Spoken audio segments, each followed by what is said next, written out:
అదిగో మార్షల్. మను అక్కయ్య, అదిగో మార్షల్.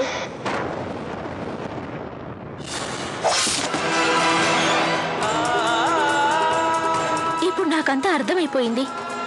ఆ రోజు ఉత్సవాల్లో మార్షల్ కనిపించాడని నాకు చెప్పడానికి ప్రాచి ఎంతో ప్రయత్నించింది. నన్ను హెచ్చరించడానికి ప్రయత్నించింది. కానీ అది నేను అర్థం చేసుకోలేకపోయాను. దయచేసి ఓర్పు వహించండి, మమ్మల్ని విశ్వసించండి. కేవలం 3 రోజుల లోపల ఆ దారుణానికి ఒడిగట్టిన వాడిని తమరి ముందు నిలబెడతాం.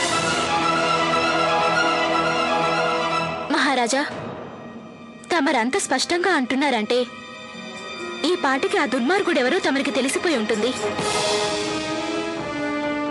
ఎవడు వాడు? ఆ దుర్మార్గుణ్ణి పట్టుకోగానే తమరి ముందుకు తెచ్చి పడేస్తామని చెప్తున్నాగా. మీరు కొంచెం వేచి ఉండండి మహారాణి. అలాగే. అయితే ముందు మీరు నాకొకటి చెప్పండి. వాడికి మీరేం శిక్ష విధిస్తారో చెప్పండి. మహారాణి, దయచేసి మమ్మల్ని అలా నిలదీయకండి. ఆ సంగతి మేము సభలోనే నిర్ణయిస్తాం. క్షమించాలి మహారాజా, నాకు స్పష్టంగా తెలుసు తమరు విధించే శిక్ష ఏమిటో తెలుసు. చూసారా మహారాజా, ఆ మార్షల్ తీసుకువెళ్ళడానికి ఆ దుష్టులు చేసిన ఏర్పాట్లు చూసారా? పదండి వెళ్దాం.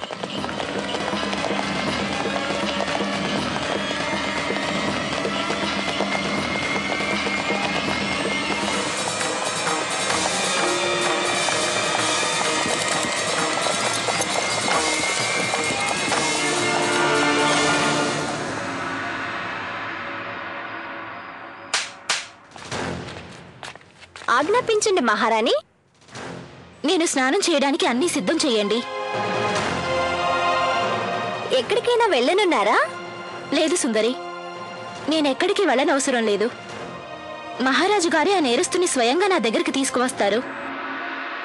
దుర్గమ్మ తల్లికి వాడిని బలివ్వడానికి ముందు నన్ను నేను శుద్ధీకరణ చేసుకోవాలి. శుద్ధీకరణ వేళలో అపారమైన శక్తి వెలువడుతుంది. ఆ శక్తిని నేను నా లోపల నింపుకోదలిచాను.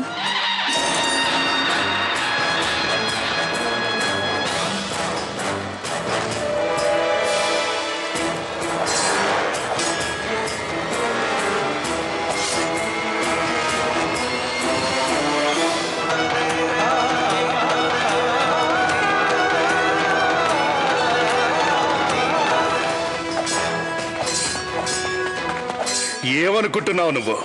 ఝాన్సీ వదిలి వెళ్ళిపోవటం అంత తేలికనుకున్నావా? నీ దురుద్దేశం మాకు తెలియదనుకున్నావా మార్షల్?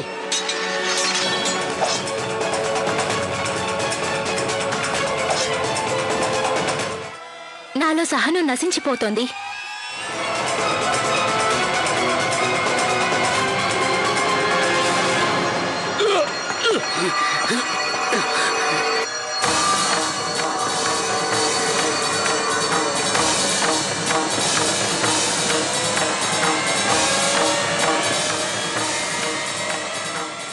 మార్షల్! ఏం జరిగింది సార్? ఎవరో కొందరు మా మీద దాడి చేశారు. మనం మార్షల్ ఆ వేషం వేయించిన వాడేమయ్యాడు? వాడేమైపోయాడు? వాళ్ళు మమ్మల్ని చుట్టుముట్టి మార్షల్లా వేషం వేసుకున్న విలియంని చూశాక మమ్మల్ని చచ్చేలా కొట్టారు. ఆ మార్షల్ క్షేమంగా ఝాన్సీ దాటి వెళ్ళాడనుకుంటాను. ఎలా వెళ్తాడు సార్? ఎక్కడ పడితే అక్కడ ఆ గంగాధర్రావు సైనికులే ఉన్నారు.